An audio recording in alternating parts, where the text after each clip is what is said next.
capítulo 3, vamos começar bem no comecinho, né?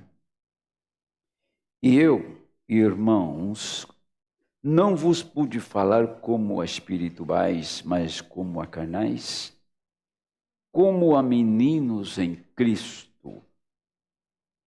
Com leite vos criei, e não com manjar, porque ainda não podieis, nem tampouco ainda agora o podeis. Porque ainda sois carnais. Pois havendo entre vós inveja, contendas, dissensões, não sois porventura carnais? E não andais segundo os homens? Por que eu quero abrir uma igreja em Belo Horizonte? Acabou a amizade. O velho amigo de longas datas, de décadas, acabou. Isso é sério, gente. Isso é muito amor pelas almas. Porque dizendo um, eu sou de Apolo, ou seja, dizendo um, eu sou de Paulo, e o outro, eu de Apolos, porventura não sois carnais? O que mais tem? Não viu o moço falando, é por isso que eu falei aqui que tem um profeta menor que vem no Brasil? Não tem um fanatismo ao redor do irmão José Brana? A pior coisa é você perder a visão do mensageiro. E em vez de você ouvir o mensageiro, você vai ouvir alguém que toma o lugar do mensageiro. Quando alguém diz assim, eu estava em oração e o Senhor veio e trouxe essa mensagem para mim. Eu estava em oração e recebi do Senhor. Leia na Bíblia que a palavra vem a quem? Ao profeta. Eu não sou profeta. A palavra do profeta veio a nós, veio a mim. Isso é sério. Então estão elegendo aí homens para tomar o lugar do irmão Brana. E está cheio no Brasil e no mundo. E isso chama-se apostasia. Falta de conhecimento do que está acontecendo agora. O espírito do momento é o mais perigoso que tem, o mais sutil e enganoso que tem nesta hora. Eu posso falar abertamente, eu fiquei 22 anos dentro de Goiânia, cheguei lá em Goiânia e me falaram que o pastor Joaquim era Moisés. Com muito respeito a ele. Passou muito tempo, ele virou o anjo do Brasil. Ele é o anjo do Brasil. Tem 20 mil pessoas que acompanham a Goiânia no Brasil. Ele é o anjo do Brasil. Se alguém viesse falar para mim assim, olha, pastor João Henrique, você é o anjo do Brasil, eu falava, rapaz, esquece isso. Nunca mais repita isso. Tem o anjo da igreja, da era, mas não o anjo do Brasil, do país. Esse é o problema de eleger homens e desfoca da mensagem do mensageiro. Porque se a palavra vem ao profeta, então vamos ao profeta e recebamos a palavra. Amém? Vamos continuar lendo. Eu plantei, Apolos regou, mas Deus deu crescimento. Pelo que nem o que planta é alguma coisa, nem o que rega, mas Deus que dá o crescimento. Ora, o que planta e o que rega são um, mas cada um receberá o seu galardão segundo o seu trabalho. Porque nós somos cooperadores de Deus. Vós sois lavoura de Deus, edifício de Deus. Lavoura, edifício, casa de Deus. Tá? Segundo a graça de Deus, que me foi dada, pus eu, como sábio arquiteto, o fundamento, e outro edifica sobre ele. Mas veja, cada um como edifica sobre ele. Porque ninguém pode pôr outro fundamento além do que já está posto, o qual é Jesus Cristo. Se alguém, sobre este fundamento, formar um edifício de ouro, ouro é divindade, prata é redenção, pedra é revelação, pedras preciosas, madeira, feno, palha. Ó, a obra de cada um se manifestará.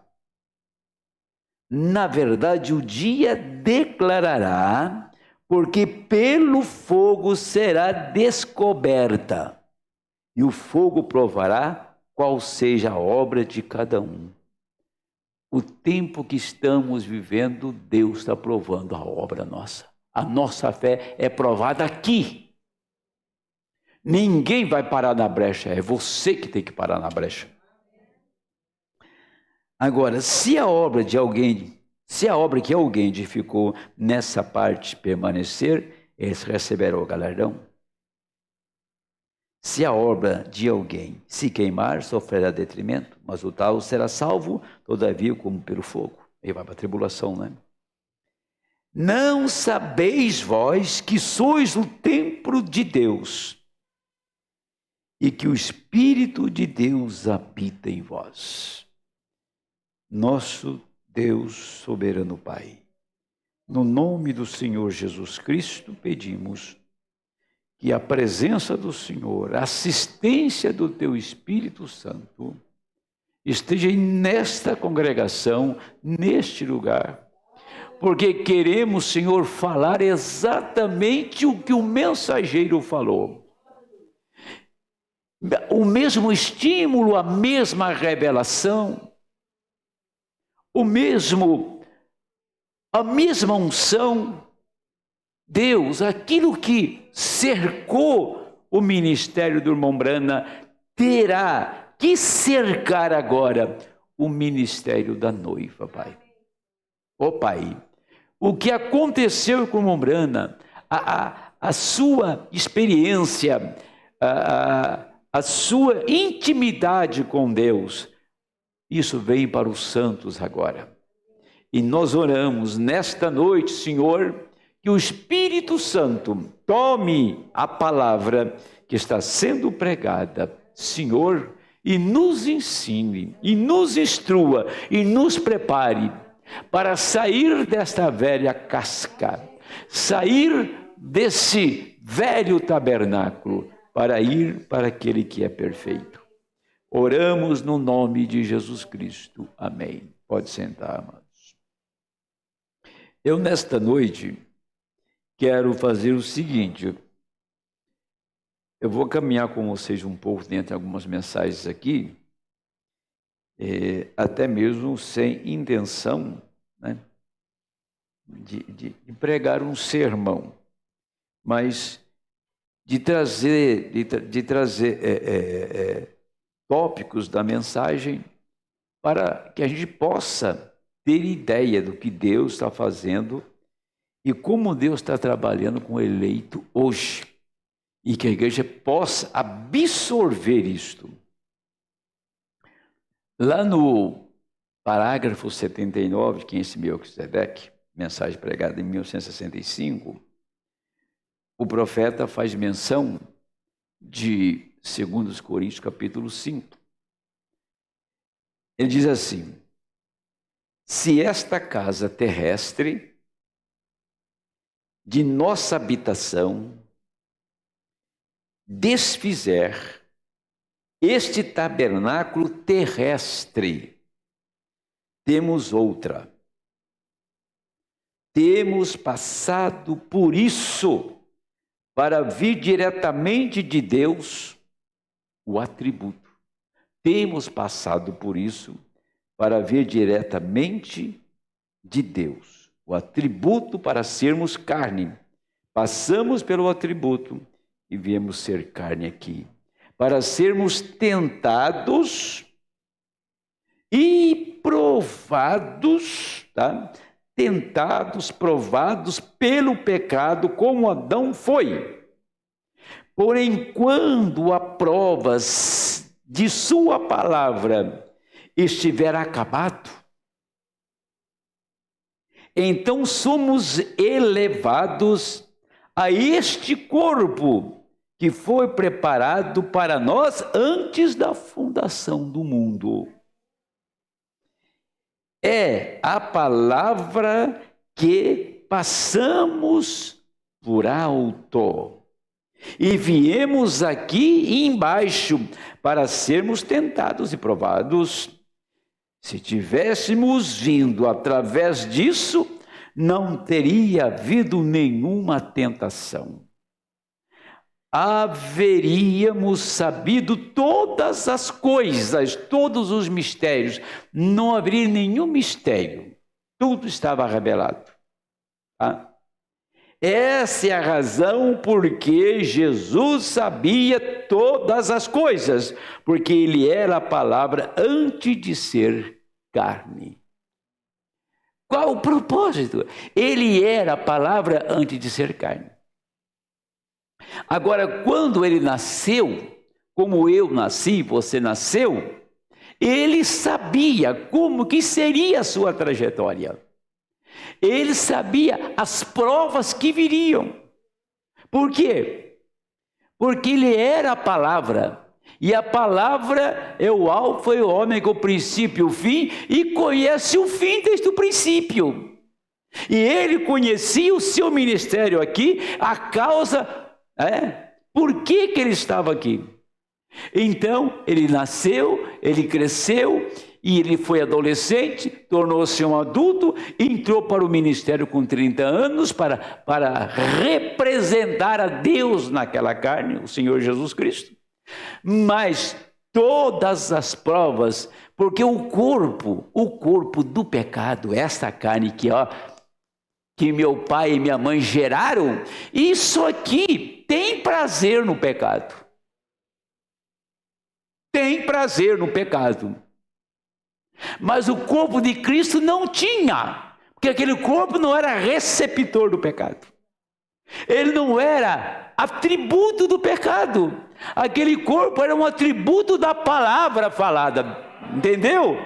Então veja a diferença de você ter um ato amoroso, de você ter uma vida mundana e dar vazão para esta carne.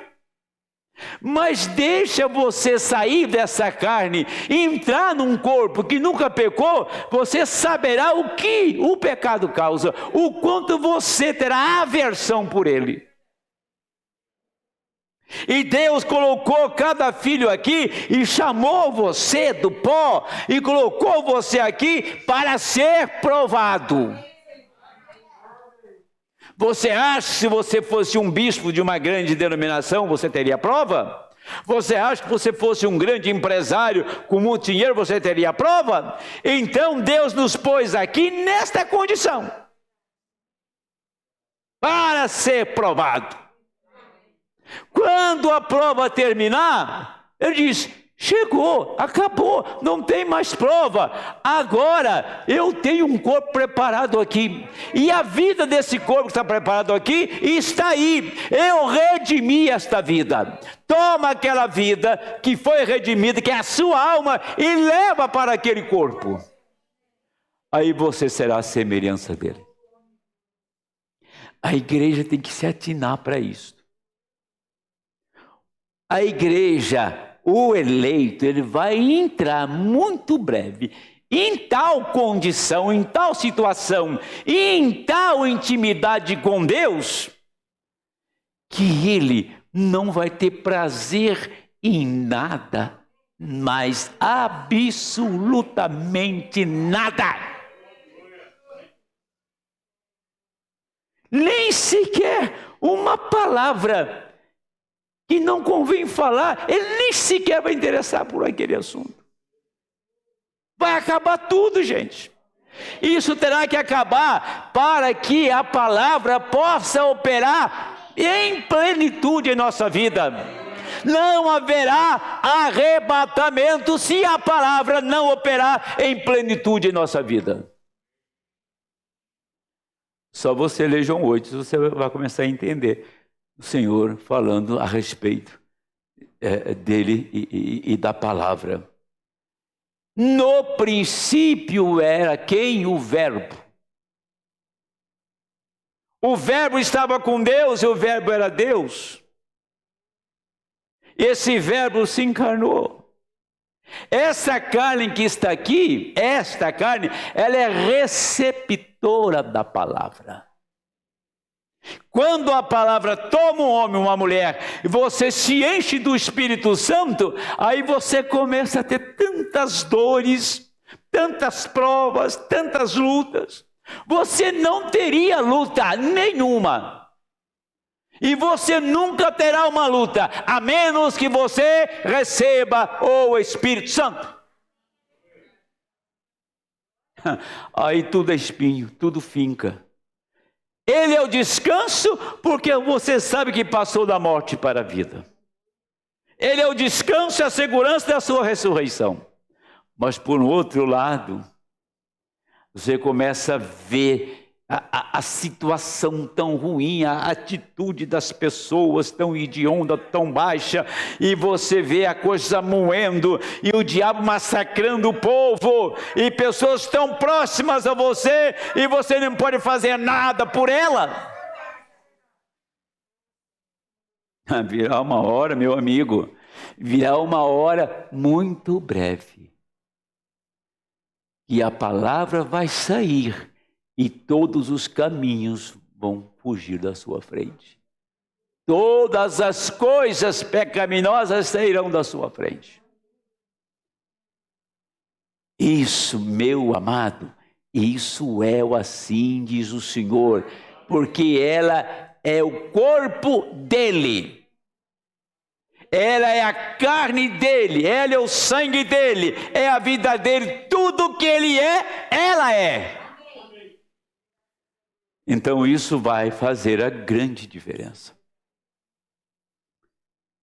Deixa eu ler isso aqui. Assim, deixa eu entrar um pouquinho aqui. Veja, semana passada, foi nessa semana que eu falei, aqui, que aqueles exorcistas foram expulsar o demônio de um homem, deram uma surra nele. Eram 7 homens, filho de um judeu chamado Seba. Seba era sacerdote. Eles chegaram diante de um homem terrivelmente endemoniado, possesso, e queria expulsar o demônio no nome de Jesus a quem Paulo pregava. Lembra-se disso? Aí o demônio disse: eu conheço Jesus, conheço Paulo, mas de vocês, você não está com nada não. E deu uma surra neles. Então aqueles demônios conheciam Paulo. Mas quando Paulo foi levado no terceiro céu, a expressão bíblica, mas ele foi aonde o irmão Brana foi, ele chegou lá, Paulo não pôde falar o que ele viu. 14 anos disse: olha, conheço um homem, não falou nem que era ele. Se fosse uma assembleana, já contava 200 mil histórias do céu, né? Ele não pôde falar por 14 anos o que ele viu e o que ele ouviu. Ele disse assim: agora, de um homem como esse, eu me glorio. Não esse homem, Paulo, mas aquele que eu vi lá. Quem que é o homem que ele viu lá? Amém? Desse homem aqui, não tem nenhuma glória dele, mas daquele homem que foi lá, que estava lá, eu me glorio. Então Paulo chegou lá e encontrou com quem? Com outro Paulo. O irmão Brana saiu daqui, foi lá e encontrou um outro William Brana. Moisés subiu na montanha e entrou no céu e ele encontrou outro Moisés lá. Amém? Então Deus quis mostrar que lá sim tem um corpo que te espera. Paulo viu. Paulo viu. Moisés viu, foi lá. E o irmão Brana foi lá. Eu vou lá na terra. Você vinha mexer com a igreja, sacudir a igreja, fazer pena voar. Eu fui lá, encontrei meu cavalo, encontrei meu cachorro, a minha poltrona, e vi vocês lá também. Eu estive naquela terra. Você não pode imaginar como ela é. Nenhuma mente mortal é capaz de imaginar o que ela é. Deus preparou esta casa, esse lugar para você. Por uma igreja que está passando por privações aqui na terra, mas sustentando que Jesus Cristo está vivo em nosso meio. Sustentando a palavra. Por isso que não se vende isso aqui. Isso aqui não tem preço. Não é ouro, não é prata, não é pedra, não é madeira de lei. Não se vende isto. A casa de Deus. A casa de Deus. Aonde está a casa de Deus? Quando eu vou para casa, esta casa vai comigo. Você vai trabalhar, esta casa está indo lá, mas Deus está nesta casa. Agora, o que você acha? A casa que Deus mora, o que pode acontecer com ela? Aí Paulo, outro homem, e isso daria uma mensagem inteira agora. Vou dar só uma pincelada aqui. João foi levantado, não foi? Da ilha de Patmos, ele foi raptado. João esteve no arrebatamento. E Deus mostrou o livro de Apocalipse inteirinho para ele. E João chegou lá, viu, Apocalipse 5, os 12 patriarcas. E João viu 12 apóstolos. Um era ele. Um era ele. Você entende? Um era ele. Aí ele olhou e começou a chorar. Eu nunca vou chegar aqui. Essa igreja cheia de pecado. Esse corpo nunca vai chegar aqui, nesse homem que eu estou vendo aqui. Era outro homem, era outro Paulo, era outro William Branham, era outro Moisés. Esse homem nunca vai chegar aqui. Porque aqui não pode entrar nem pensamento sombra de pecado. E não tem sequer um homem para parar na brecha e abrir o caminho para chegar aqui. Aí quando João estava chorando, porque tudo estava perdido, veio lá da eternidade um cordeiro sangrento, com um livro na mão. Aí o céu estremeceu em júbilo, porque o cordeiro viera com o livro na mão. E quem tinha conhecimento disso, quem sabia disso, guardado por todos os anos, mas neste tempo o Senhor viria e abriria esse mistério para dizer que o Cordeiro veio e pagou o preço. Estamos com a nossa dívida paga. O caminho está aberto, aguardando só a hora para chegar lá. Amém? Então, nós nos tornamos a palavra. Aqui, estão me ouvindo? Estou lendo o 80. Nós nos tornamos a palavra. Nós nos tornamos a palavra. Aqui somos formados à imagem da palavra, para sermos participantes da palavra, nos alimentar da palavra, por sermos predestinados desde o princípio. Você parou para pensar que o único que pode comer isso aqui é a águia. O único que pode comer essa mensagem é aqueles que estavam antes da fundação do mundo em Cristo. Você pode pregar o que quiser, como diz a história aí, num linguajar mais tosco. Você pode ser um pastor que faça malabarismo no púlpito. Não vai resolver. Dê a palavra e o eleito irá se manifestar. Amém. Pastor João Henrique, isso não me entusiasma. Talvez falta alguma coisinha. Talvez falta a eleição para você se entusiasmar, saber que você tem uma herança lá naquela terra, que você tem uma propriedade lá que já foi, que aqui já está redimida, que você vai possuí-la lá. Talvez lhe falte isto, porque só o eleito irá captar, irá comer. Jesus diz: come a minha carne, tá? Come a minha carne, bebe no meu sangue, para que você tenha a vida eterna. A única igreja que come a carne e bebe o sangue é essa. Amém? A única igreja que tem revelação, que pode comer a palavra, que a palavra é carne, que alimenta a alma, alimenta o espírito. A única igreja coberta pelo sangue, que não tem mácula e nem ruga, é essa igreja. Não há pecado nela. Amém.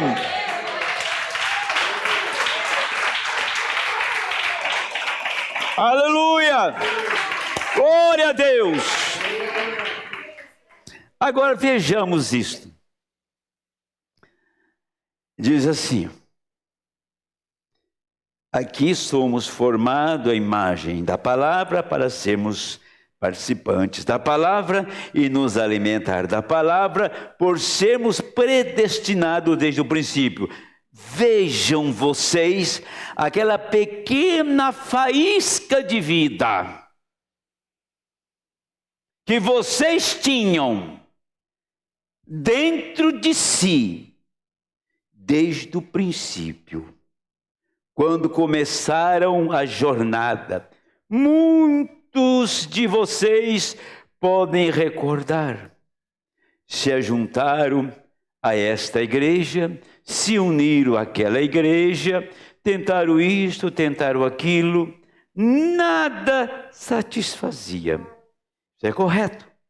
Porém, um dia vocês simplesmente reconheceram. Sabe uma coisa? Você nasceu nesse galinheiro. O seu patrão te deu comida de galinha. Falou que você a vida inteira era galinha. Você nunca teve percepção de nada. Assim é um assembleano, um batista ou qualquer outra religião. Mas quando você ouviu um grito diferente, arrependei-vos e seja batizado em nome de Jesus Cristo. Mas quando você ouviu que você estava num lugar, mas aquele lugar não era o seu lugar, te colocaram ali, Satanás fez com que toda a raça humana parasse aqui neste lugar. E os filhos de Deus caíram neste lugar, mas esse lugar nunca foi nosso. Isso aqui nunca foi nosso. Por isso somos chamados de peregrinos e forasteiros na terra. Isso não nos pertence. Nós não queremos uma coisa deformada como essa. Há uma cidade perfeita e eterna. Aquela é a nossa casa. Aleluia. Fazer o que aqui? Fazer o que aqui? Eu estou com 69 anos, cabelo está branco, pela graça estou pregando, tá? Mas quem me garante que eu tenho mais 10 anos de vida? E quem me garante que depois de 70 anos você vai ter uma vida superante, uma vida de atleta, entendeu? Que não vai ter nenhum problema de saúde. A casa está ficando velha, minha gente. A casa está apodrecendo. Não tem como. Ela nasceu nesse lugar, ela acaba aqui. Então tem que haver uma casa do outro lado perfeita. Amém.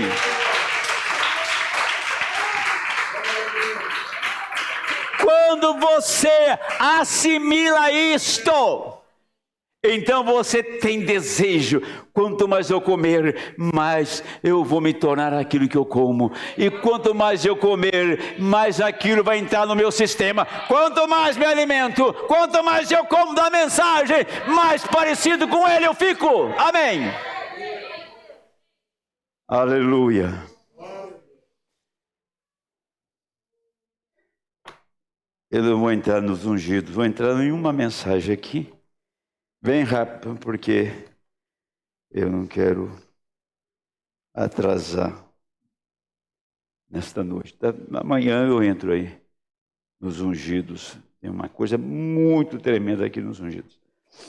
Mas deixa eu tomar para vocês aqui, ó. Em 1965, em janeiro, o profeta pregou uma mensagem chamada A Semente da Discrepância. Discrepância, falar em termos conhecidos, é discórdia. Então, vamos dar uma olhadinha aqui para a gente encerrar nessa noite. Amém? Agora, nós encontramos hoje, assim, você pode pôr, irmão Fábio, nessa palavra, nessa mensagem, um títulozinho, provado pelas obras. Agora, nós encontramos hoje que esta discrepância, o que tem mais de discrepância? Escuta, minha gente, aqui tem gente antiga na igreja, o Mondenilson é um dos antigos aqui da igreja. Antigo. Que dia que eu arrumei uma dificuldade, um problema em qualquer igreja aqui em São Paulo? Nunca eu dei problema para ninguém. Mas vieram arrumar problema para mim. Cadê o meu irmão? Ele devia estar ombro a ombro comigo nesse púlpito aqui, fazendo sair faísca da bigorna aqui. Cadê ele? Para onde ele foi? Ficou rico? Ficou famoso? Nunca você pode dizer assim, olha, eu não sou filho deste homem. Aí leva no laboratório um DNA e fala, não, rapaz, você pode dizer que não é, mas aqui, ó. Tem pessoas que nasceram nesse ministério aqui, que rejeitaram esse ministério, mas nunca podem abrir a boca e dizer que não foi aqui que ele foi gerado. Aqui nesse lugar. Não pela figura do homem, mas quando eu falo ministério, é a obra de Cristo naquele lugar. Agora nós encontramos hoje que esta discrepância tem sido semeada através de cada era. Se fosse possível tomar isso nos próximos 10, 15 minutos, eu o faria, porém não se pode, exatamente através das eras. Através das eras, todos nós somos, a maioria de nós lemos a Bíblia. Agora, como quando Jesus veio e ele encontrou essa discrepância contrária, ele era a palavra feita manifesta, ele era a interpretação de Deus da palavra. Agora, você sabia, eu vou ler aqui, você vai ouvir alto e bom som, que você é a interpretação da palavra? Quer ver? A palavra, porque ele disse, examinai as escrituras, pois nelas credes ter vida eterna, e elas são que testificam de mim. Aí está, ele era a interpretação da palavra. Cada filho e filha de Deus desta era, nascido de novo, é a interpretação da palavra. Amém? É a interpretação da palavra. Vocês são epístolas escritas, lidas de todos os homens. Amém? Notem, ele disse: em vão me adorais, ensinando discrepância como doutrina. Em vão me adorais, ensinando como doutrina discrepância, ensinando discórdia. Munindo o povo de ensinamento para combater o teu ministério. Isso é discrepância. Doutrina de homem, credo de homem, ensinando que isso é a palavra de Deus, quando isso não tem nada a ver com a palavra de Deus. Olhem, cada era produziu tal colheita. Cada era, eu não vou nem terminar isso aqui, que não vai dar tempo.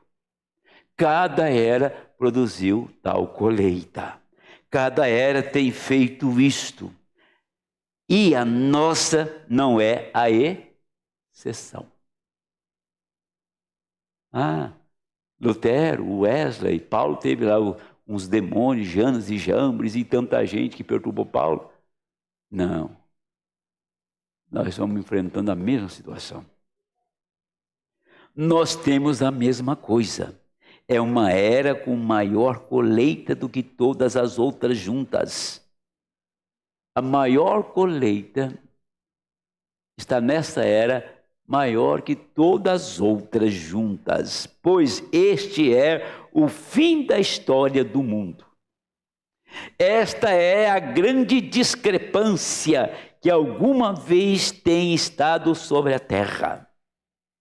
Está sobre a face da terra. Hoje, discrepância em outras eras lhes afastou para longe do Deus vivo e verdadeiro para os ídolos. Hoje, Jesus disse em Mateus 24 e 24, que isto seria tão parecido, até que isto enganaria o próprio eleito, se isto fosse possível. Que tremenda discrepância. Isso é tão astuto. Satanás está entre as pessoas e é somente tão teólogo ou um doutor em divindade que pode ensinar essa palavra quase perfeitamente. Jesus disse assim, porém, somente observe, aparecerá em algum lugar. Disse, bem, agora isso não foi para isto. Sim, foi sim. Estão vendo, porque Deus disse que era. Olhem, o que isto fez. Aquela mesma discrepância trouxe a ira de Deus sobre os dias de Noé. Quando Deus enviou seu profeta e pregou como um fogo flamejante, chamou o povo ao arrependimento e a discrepância foi afogada. Então, o que Satanás fez? Veio exatamente através de Cão lá na arca e começou a semear isto novamente. E isto é exatamente correto. Adiante veio Moisés, o grande profeta, para trazer os filhos de Israel do deserto. O que sucedeu? Moisés, o grande profeta de Deus, lhes trazendo a verdade completa, a verdadeira e vindicada.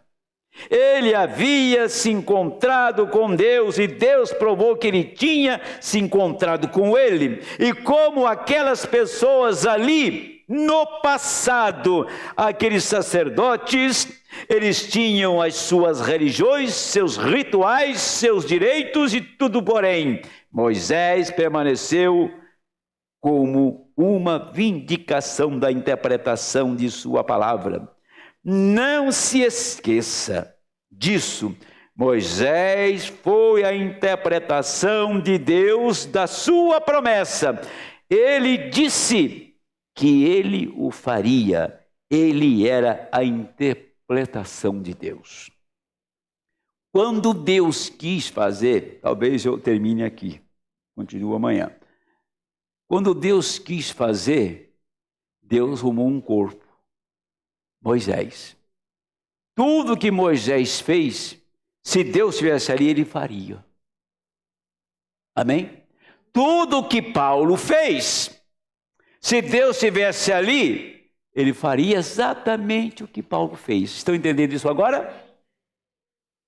Tudo que o irmão Branham fez, se fosse Deus mesmo, em um corpo, como foi na casa de Abraão, ele fazia tudo o que o irmão Branham fez, nem para lá e nem para cá.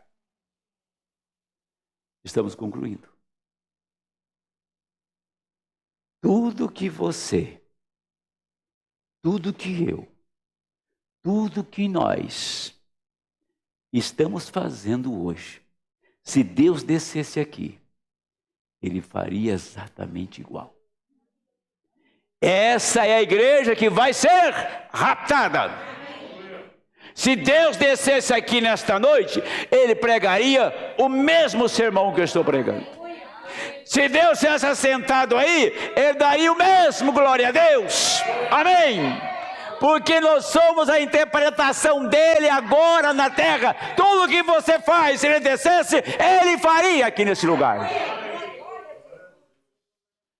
Ele nos deu essa graça, Ele nos deu esse privilégio de saber que nós apenas estamos repetindo o gesto dEle, o que Ele faria.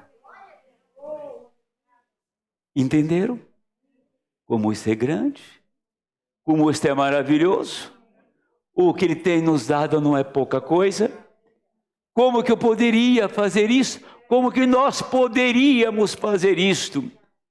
A não ser que você estivesse com Ele, para saber quem é Ele hoje. Só vai voltar lá quem veio de lá. O profeta diz que nós fazemos na terra como se faz no céu. O que cantamos, o que oramos, o que adoramos, o que vestimos, lá no céu não vai ter mulher nua. Lá no céu não vai ter nego jogando, bebendo cachaça, fumando charuto igual o diabo. Lá no céu não vai ter homem efeminado nem mulher lésbica. Não! Lá no céu é um lugar de gozo, alegria e felicidade eterna, cheio de santidade. Amém! Essa é a nossa casa.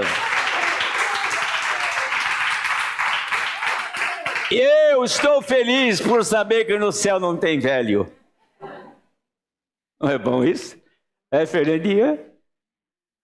No céu não tem velho. A carcaça vai ficar por aqui mesmo. A velhice é do diabo. A velhice é do tempo. E Deus não é do tempo, Deus é eterno. Olha, meu Deus, quando você der um passo um dia desses, o primeiro, o segundo, você cai na eternidade. E quando você chegar lá, você sendo a palavra, você pode saber o que está acontecendo neste lugar. Porque a palavra conhece todas as coisas. Então, para você não haverá limite de distância, não haverá limite de tempo, não haverá nada que te impeça. Você terá uma visão de 360 graus. Amém? Agora, se nós fôssemos um pouquinho na frente, como Deus faz as coisas tão perfeitas. Eu falei um pouco disso aqui quarta-feira. Se você pegar onde Deus estava no capítulo 6 de Isaías, escondido nos querubins, nos serafins. Quando os serafins cantavam, aquilo explodia e as colunas do templo envergavam. Quando aquela roda girava do profeta Daniel, aqueles seres estavam ali, ele estava ali. Entendeu? Deus sempre escondeu entre os querubins e serafins, manifestando as suas obras. O ser que Deus escondeu, que os profetas tiveram visão, como Isaías teve a visão, como Daniel teve a visão, como Ezequiel teve a visão. era o próprio Deus, mas ele criou seres para manifestar. Quem estava realizando era ele, mas quem estava ali na frente era querubins e serafins, no Antigo Testamento. Mas quando ele veio para redimir o homem, ele não pegou querubim, não pegou serafim, não pegou nenhum anjo de lá. Diz: vou levantar o homem do pó. Homem do pó. E vou comissioná-lo. Vou levantá-lo para que ele possa manifestar a mim lá. Tá? Então, os seus 7 mensageiros, e Deus colhia a semente eleita, mas quando Deus colhia eleito, o que tinha de falso era uma coisa absurda, em cada era. Agora, acumulou tudo na última era. Nós não temos falso em nenhuma religião no mundo. Pode te chocar. Pode levar você a pensar, nós não temos falsos em nenhuma religião no mundo. Aonde eles estão, então? Aonde eles estão? Aonde estava Judas? Se eu continuasse lá, ele ia mostrar onde estava Balaão, o povo de Deus. E qual foi a estratégia de Balaão? De chamar Israel e dizer: somos todos um. Como que você vai ser um com o diabo? Como que você vai ser um com o ímpio? Nem a pessoa mais próxima, se é sua mulher, seu marido ou seu filho, você não é um com ele, a menos que ele seja um santo. E Balaão chegou: nós somos todos um, vamos fazer uma grande festa aí. E foi exatamente ali que o juízo caiu sobre Israel. Qual é o pecado desse tempo, desta hora? O mundo se torna um, as denominações se tornam uma, o concílio está chegando aqui, há uma plataforma para isto, há uma atmosfera, há uma condição para isto, tem uma política lá no Oriente fortíssima, mas tem uma outra política no Ocidente também forte, e que só vai entrar um homem no meio para atenuar a situação. O mediador entre o Oriente e entre o Ocidente é Roma. Ponto, é Roma. E o mundo chegou nesta condição, hoje de falência. O único país no mundo que não tem coronavírus, sabe qual é? Nova Zelândia. Não tem um caso lá. Porque quando surgiu o primeiro caso no mundo, eles fecharam o país. Não entrou. Esse é o único no mundo que não tem. Até no Sri Lanka tem. Quer dizer, então, a situação, vamos ter fila, e mais fila, de fome em todos os países no mundo. Pensa que a Europa está bem? A Europa é a criança passando lá do cemitério assobiando, para disfarçar o medo. Tem país na Europa que está bem financeiramente, mas vá para a Espanha para você ver. Em outros países tem fila e fila de gente passando fome. Pessoas que nunca passaram fome. O brasileiro é acostumado a passar fome mesmo. Mas a Europa não é acostumada com fome. Não é não? Esse é o problema. Eles vão estranhar demais essa escassez lá. Vão estranhar muito. Então tem que haver uma situação de emergência. E qual é o homem da emergência? Qual é o sistema emergente que tem a solução para sanear as nações do mundo para a fome acabar? Está tão simples para ver, né? Está tão simples para ver. No próximo vento que vier, a noiva já foi. Na próxima tempestade, essa igreja está com os bancos vazios. Na próxima tempestade, esse pregador está silenciado aqui embaixo. A voz dos atalaias do Senhor se silenciaram em toda a terra, porque Deus está recolhendo os seus.